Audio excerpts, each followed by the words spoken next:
Listos. Listo, bro. Miren, es un gusto estar con ustedes a esta hora de la tarde. Hemos viajado aproximadamente unas 2 horas desde La Esperanza, en la cabecera departamental de Intibucá, hasta este punto, a pocos kilómetros de la frontera con El Salvador. ¿Por qué hemos realizado este viaje? Se preguntarán ustedes, porque hemos venido a constatar en primera persona cómo vive el capitán Santos Rodríguez Orellana, que de hecho está aquí a mi izquierda y a la derecha está su esposa, la abogada Jennifer Bonilla, y ustedes ven todo el núcleo familiar. Les agradecemos a la familia Rodríguez Orellana que nos hayan recibido en este momento, entrar a este lugar, alejado del mundo, alejado de los servicios que en realidad debería ofrecer el Estado. Aquí no hay energía eléctrica, aquí no hay agua y alcantarillado, no existe. La escuela rural está a unos 600, 700 metros de aquí estará la escuela donde se formó los hermanos Rodríguez Orellana. Pero en este momento está conmigo el capitán Rodríguez. Le agradezco que nos haya aceptado venir hasta este lugar alejado. Y yo le pregunto, ¿así vive un narcotraficante? Bueno, es mi pregunta que yo me hago todavía, pues, si yo fuera narcotraficante, yo creo que no serían las condiciones que viviría mi familia. Yo dejo ver y preguntarme y decirle a todas las autoridades que miren en la realidad donde yo vivo y que todo el mundo me conoce y puede ver pues, que estas son las propiedades o las riquezas que nosotros tenemos porque aquí vivimos humildemente.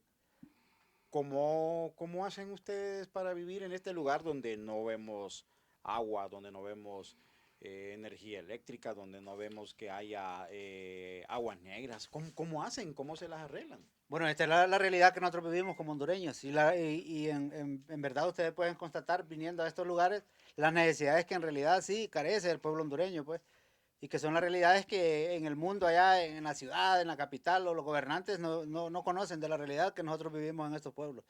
Yo me venía preguntando a lo largo del viaje cómo vivirá el papá del capitán Orellana. ¿Tendrá una buena casa, cordón eléctrico? ¿Habrán guardias de seguridad? ¿Habrán mujeres preciosas como aparecen en las famosas narconovelas? Pero acabo de entrar aquí y yo veo una realidad muy distinta. Es acogedor el lugar, eso sí, pero así le vuelvo a repetir. Así vive un narcotraficante, así vive un capo de la droga.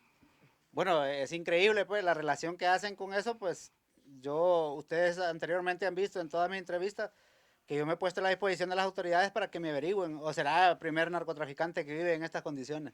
Ahora, capitán, a usted que lo ha estado designando Estados Unidos, incluso hasta de extraditarlo por terrorismo, por pretender atentar contra el embajador James Nealon, ¿por qué terminamos nosotros absorbiendo el discurso de los medios tradicionales que cuando usted prácticamente lo están sindicando de un narcotraficante y lo decimos a juzgar del ambiente en el entorno que nos estamos llevando? No obstante, hemos conocido a otros capos que también quizá puede estar en iguales o peores condiciones, pero que al final terminan siendo llevados.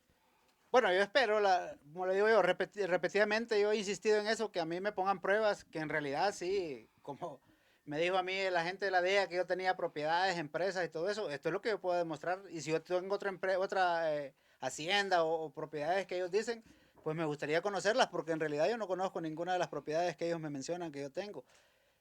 Todo se ha volcado contra mí y la relación era que supuestos vínculos de narcotráfico con el hermano del presidente, con Soto, Roberto Jesús Soto García, que incluso fue capturado recientemente, y con el otro supuesto narcotraficante, porque yo no puedo asegurar que son narcotraficantes porque no han sido vencidos por ningún juez y alguien les ha comprobado como es Winter Blanco.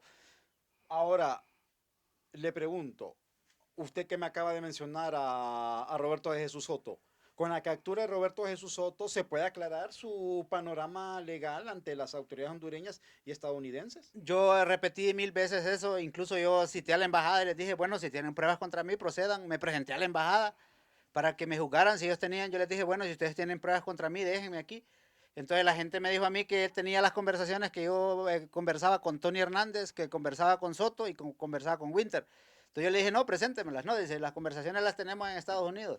Entonces le digo, no, pero si ustedes tienen pruebas contra mí, pues yo me presento aquí, háganme un juicio y normalmente pues yo me someto a la autoridad, no hay ningún problema. Yo no tengo nada que esconder. En ningún momento yo me he restringido a decir, no, no, me he puesto negativo. Yo me absorbo todo y lo que venga, pues los medios que vengan y los medios, las personas que los conocen a nosotros y crean en la realidad que nosotros vivimos. Si yo fuera un jodido narcotraficante, podían dar mi conducta en estos lugares, en Yamaranguila, en La Esperanza, en los lugares donde voy, que nosotros ostentamos aquel montón de riqueza ni nada de eso, sino que nosotros somos personas luchadoras que vamos sobreviviendo y vamos viviendo. Y por eso siempre lo repetía yo, las Fuerzas Armadas fue una de las opciones para poder salir de estos lugares y llegar a ser alguien en la vida. ¿Cómo fue su infancia en esta aldea? Que queda muy lejos de Yamaranguilas y sí, a jugar por los caminos y que muchas veces cuesta acceder hasta acá solo con carros de doble tracción. Bueno, eso hace que tal vez 8 meses que hay carretera hasta aquí, una brecha que se abrió cuando en mi infancia, pues nosotros crecimos en este lugar. Somos 13 hermanos, vivimos lo normal, como vive un campesino. Levantarnos en la mañana, gracias a Dios, mi papá fue una persona que trabajó, luchó por nosotros, mi mamá. Entonces vivíamos nosotros, teníamos lo normal para comer, que nos compraba, incluso a mí no se me olvida cuando mi mamá nos hacía los cuadernos de un papel de oficio rayado, que lo partía por mitad, lo Sí. costuraba con un hilo y con eso iba a la escuela. Entonces, ver salido de aquí, yo me siento orgulloso de ser de estos lugares, pues, y ver, saber y llegar hasta donde he llegado. Lo que pasa es que en estos momentos a uno le truncan la vida, le truncan la carrera y todo eso por las cosas que uno de repente yo creía y traía mi ideología a decir que las Fuerzas Armadas era algo recto, algo, pucha, intachable. Y llegarme a dar cuenta hoy en día, hace ¿qué? 2 años atrás, que el narcotráfico es apoyado por las Fuerzas Armadas, que todos los jefes que nosotros tenemos están vinculados al narcotráfico, que son títeres de qué, del presidente de la República. Porque usted, ¿qué espera yo como padre de familia? Alguien viene a ponerme queja de mi hijo, yo voy a responder por mis hijos. Pero no tienen aquella valentía, aquel honor que nosotros, yo creía todavía, hace 2 años yo pensé que las Fuerzas Armadas, nosotros éramos hombres de honor y no somos hombres de honor. Nosotros no somos hombres que en realidad perdimos ya la ruta que llevaba las Fuerzas Armadas en este país. Me siento decepcionado no por la institución, sino por las personas que la manipulan. Usted me contaba cuando veníamos en el camino que la única forma de salir de la pobreza de estos lugares era ingresando a las Fuerzas Armadas, a la policía, porque vemos que un hermano suyo estuvo también en las fuerzas de seguridad. Fíjese que nosotros somos 13 hermanos varones, 9 hermanos varones y 4 mujeres, de los cuales pues son 3, 4, 5, 6 hermanos que estuvimos entre la policía y las Fuerzas Armadas. Y lastimosamente, pero le digo yo que la única forma y la única esperanza de poder salir de estos lugares y ser alguien diferente y aprender algo, cosas diferentes y prepararme, incluso graduarme en una universidad, fue a raíz de las Fuerzas Armadas. Estamos en este momento ante el auditorio de Globo TV, de Radio Globo y de Confidencial HN. Y quiero que me conteste con toda la sinceridad del mundo. Y que incluso le invito a que empeñe su palabra si usted de hecho en algún momento estuvo coludido con el narcotráfico, sí o no, capitán. Fíjese que yo me siento tranquilo y yo soy 100% seguro. A mí me pueden poner las personas que me pongan frente de los narcos que capturen y hagan lo que quieran de ellos. Si alguna vez yo estuve coludido o tomé dólares de ellos, fue parte de mi trabajo. Yo creía en mi trabajo. Teníamos una red de informantes. Yo lo he repetido, se lo he dicho a todo el mundo, la forma como se operaba. Yo siempre digo, no, yo no voy a ir a pedir la información de un narcotraficante al Papa, no le voy a pedir una información al narcotraficante a un pastor de una iglesia. Nosotros tenemos que podernos infiltrar, pero yo creía en la institución, que yo creí que en realidad estábamos haciendo el trabajo. Y la sorpresa es esta, pues, que los vínculos que se han dado de narcotráfico con la principal autoridad de nuestro pueblo, pues, el hermano del presidente, podemos ver el ministro de Defensa y un montón de generales dentro de las Fuerzas Armadas y oficiales. ¿Qué pasa con esto? ¿Por qué no combaten y hacemos, como ellos dicen, los tribunales de honor para los generales? Vinieron a hacer un tribunal de honor contra un capitán, que es la escala básica. Nosotros, yo estoy 100% entendido de esto, de la materia, que nosotros la escala básica para abajo no está corrompida. La corrupción está arriba. Nosotros no podemos depurar las personas de abajo cuando sabemos que la cabeza está dañada. Le vuelvo a preguntar, ¿usted tuvo nexos con el narcotráfico tal como le señala la Embajada de Estados Unidos? Aquí solo le pregunto que me diga sí o no.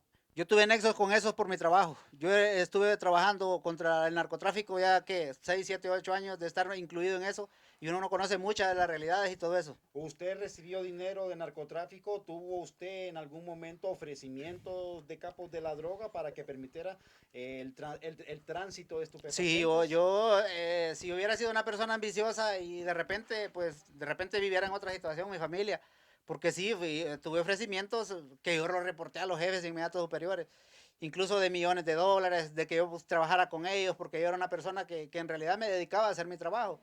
Pero no, pues hay cosas en la vida que uno aprende y uno dice, lo que Dios me va a dar a mí es porque a mí me ha costado, no porque las cosas sean fáciles. Usted me decía que ha tenido ofrecimientos de $50,000, $75,000, $1,000,000. Si hacemos una sumatoria del dinero que usted pudo percibir, que usted me dice, ¿cuánto dejó de ingresar al bolsillo del capitán Santos Rodríguez Orellana? Si hacemos una estimación. Bueno, decía una estimación desde el tiempo que he estado trabajando con eso, aproximadamente póngale unos $4,000, unos 4 millones de dólares, que se fueran, ¿qué? Unos 90,000, unos 100,000 millones No sé. unos 100 millones de lempiras. O sea, eso hubiera percibido yo, ¿usted cree que mi familia no viviera en estas condiciones? Pero en realidad uno aprende y uno cree todavía en la lealtad, el sacrificio, en la rectitud de las Fuerzas Armadas. Yo en ciertas ocasiones yo platicaba incluso con mi esposa y le decía, fíjese que yo llegué a tal lugar y desde que llegué el narcotráfico llegó a ofrecerme $25,000. ¿Por qué? Porque la relación era decir, no, si, mire, aquí todo que viene aquí agarra el dinero. No solo Eso era lo que le decían los es lo que le capos. decían los capos a uno. Entonces, bueno, decir, ¿usted por qué no agarra? No le digo, porque no, yo no voy a trabajar con ustedes.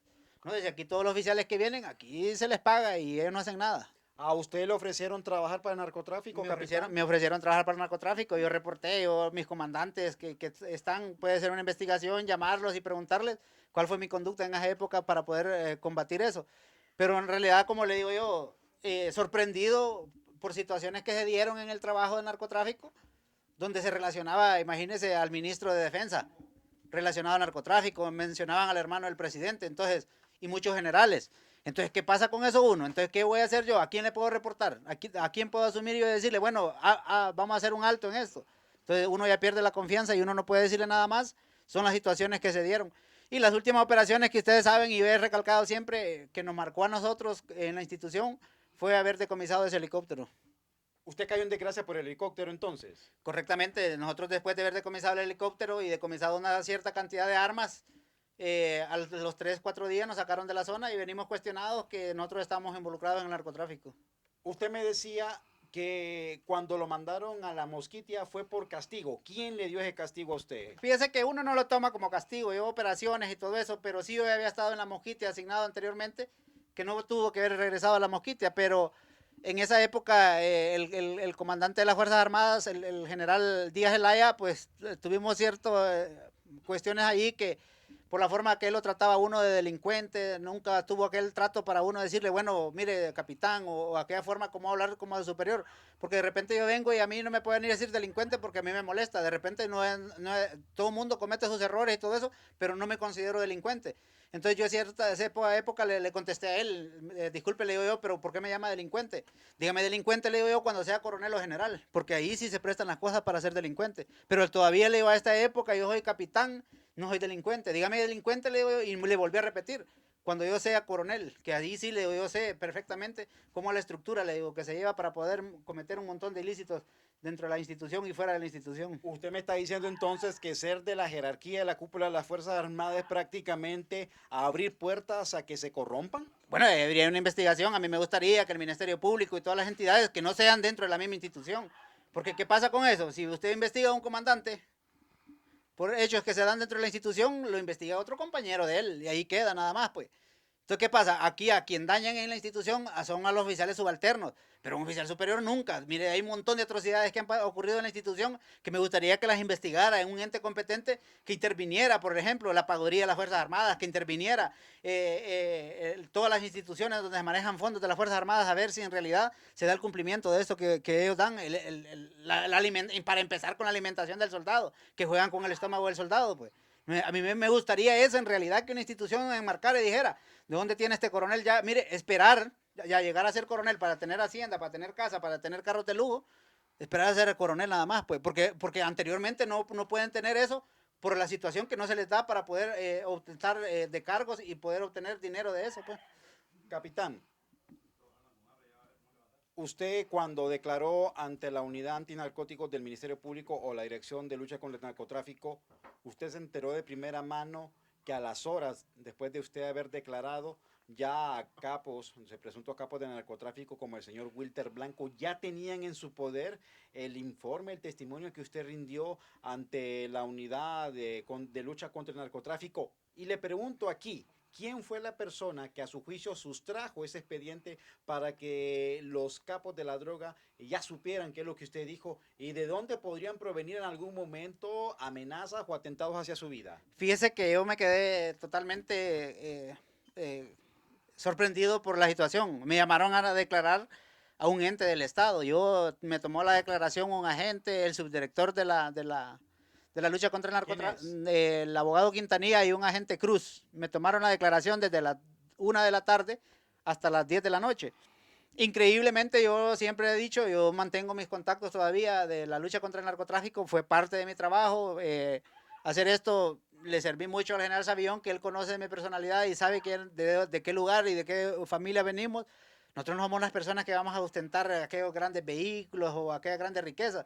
Entonces, cuando pasó eso, pues el día siguiente, en la noche, uno de los contactos me habló y me dijo, hey, Capi, mire, me dice, aquí tenemos la declaración que usted hizo ayer a la lucha contra el narcotráfico, textual y tal como yo la había dado en la lucha contra el narcotráfico. ¿Quién sacó esa declaración? Bueno, esa es una pregunta muy, muy importante que se debe hacer, porque yo al siguiente día le reclamé a la gente que llegó para que yo la firmara y le dije, óigame, ¿cómo es posible que yo ayer declaré y esa declaración ya la tiene un narcotraficante en Colón?